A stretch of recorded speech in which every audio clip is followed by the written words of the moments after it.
My friends, one of the great things about YouTube is it's opened up all this knowledge, this information, all these different perspectives, but really you need to be careful who you listen to because there's a lot of false prophets out there. And I'm not talking about people like Joe Rogan, who's a very obvious shill. I recently saw someone say, there's no need to expose Joe Rogan. He exposes himself.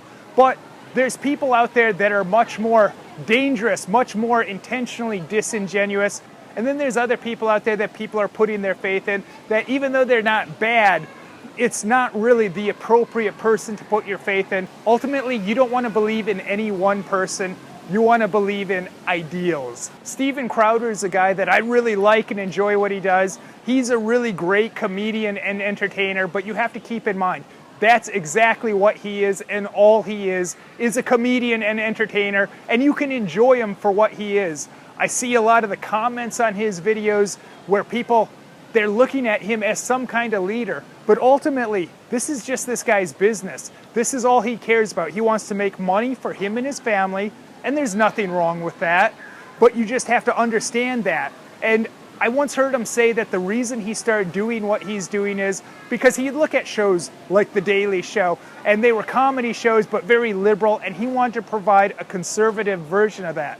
And he's great at that, but by no means is this guy a leader. And once you start to look at other people that are a little bit more hardcore, people like James Allsup, or people that are kind of truth tellers, someone like High Impact Flicks or Roosh V, check those channels out.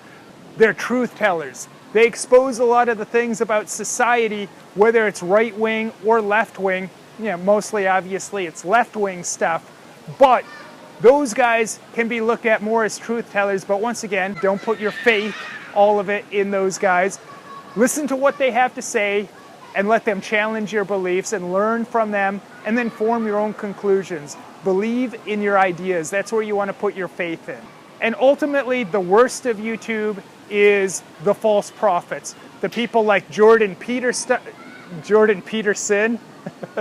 and Ben Shapiro. Guys like that, usually they'll start out by reeling you in. This is how they reel you in. They give you truth after truth after truth of things that you know to be true and sound good. But ultimately, guys like that, they are going to lead you astray. And that's the worst type of person. Think about it. Jordan Peterson, he's this motivational speaker who they say he's like a bad boy or a rebel because what did he get famous for doing? Well, he got famous for saying there's two genders. Well, that's not a very controversial thing. That's something the majority of people in North America, the United States and Canada at least, truly believe in. But they made him out to be some sort of controversial bad boy. All he's doing is stating an opinion that the majority of people in our countries would agree with. But ultimately, he's giving these nice motivational speeches, making these guys feel good with these corny cliches of clean your room.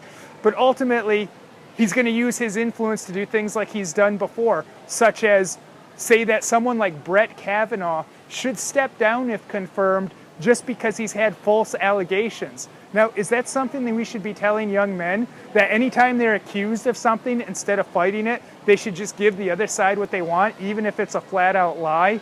Or he likes to say, oh, we need to take personal responsibility.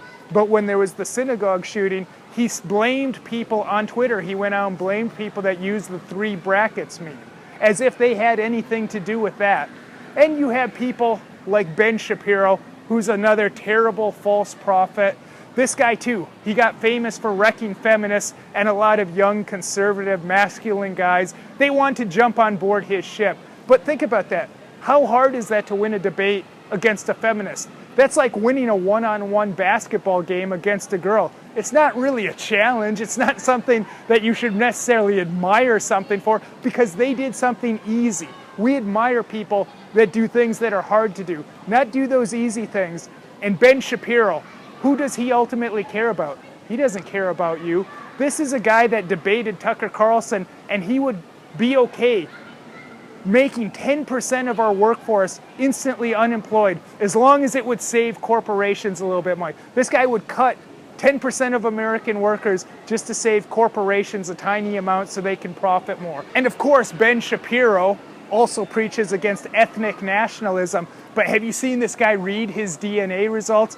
This guy couldn't be more proud of his ethnicity. A guy that has dual citizenship with the United States and Israel. And we're supposed to believe that his alliances lie with the average young American man, the average young kid that is trying to do the right thing and has these conservative beliefs.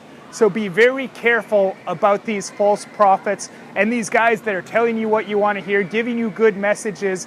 You have to be careful of ultimately what are they going to do? Where are these guys going to take you? So to reiterate, it is important to have strong leaders to look up to and to be inspired by. But ultimately, you don't want to put all your faith in any individual person.